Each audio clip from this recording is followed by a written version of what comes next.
Hello, my name is Father Christopher DiTomo, parochial administrator of St. Gall Catholic Church here in Elburn. And in this video, I'd like to talk about the new corpus and cross, or crucifix, that we hope to purchase for our new St. Gall Catholic Church. Interestingly, when St. Gall Church was built in 1925, there would have been a small crucifix on the high altar, which was also the main altar of the three altars that were in the church. However, there was no large crucifix in the sanctuary. Now, when the church was renovated in 1974, when the tabernacle was moved, a small crucifix was placed above the tabernacle. And in the sanctuary was an image of the risen Christ, the same image that we currently have.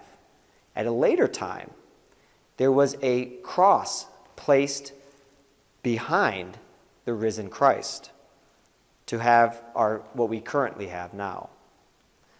We will be taking our current cross and risen Christ with us to the new church at St. Gall. However, these two items will not be in the sanctuary of the new church.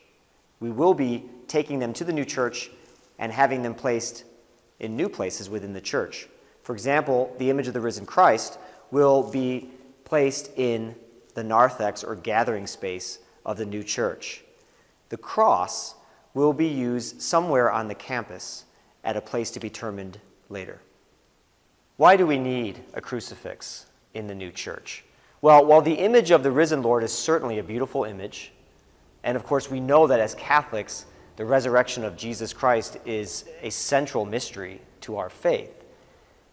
When we're in church, while we're celebrating the Mass, we celebrate the holy sacrifice of the Mass.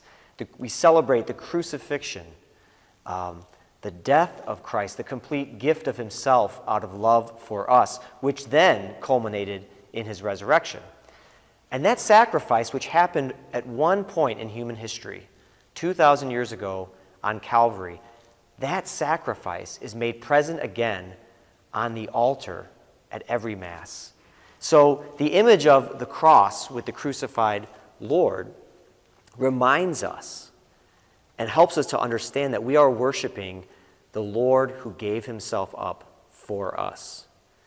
At Mass, as the priest holds up the host, the bread that is consecrated, and holds it up, you will look above the altar to the back wall of the sanctuary and see the image of the crucified Lord. And you will see our Lord who said, "This is my body, which will be given up for you." Now, church documents governing the layout for new Catholic churches do require that we have a cross with an image of the crucified Lord in our sanctuary.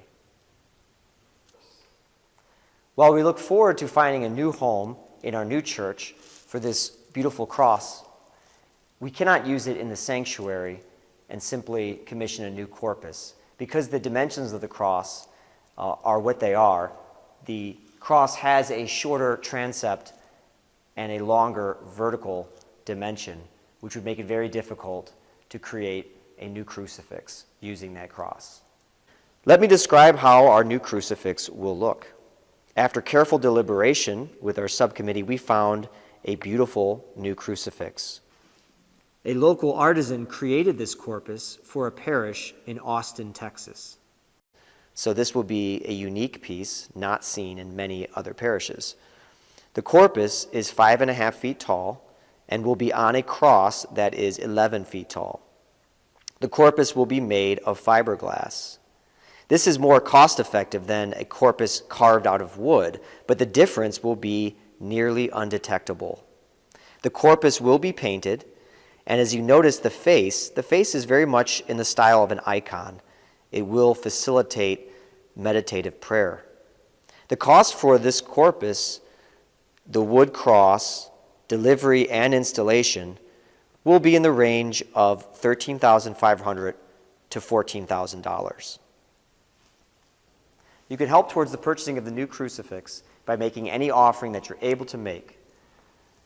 You can simply write a check to St. Gall Catholic Church and add in the memo, "New Church Interior." You also might want to add a note saying that this is specifically for the crucifix.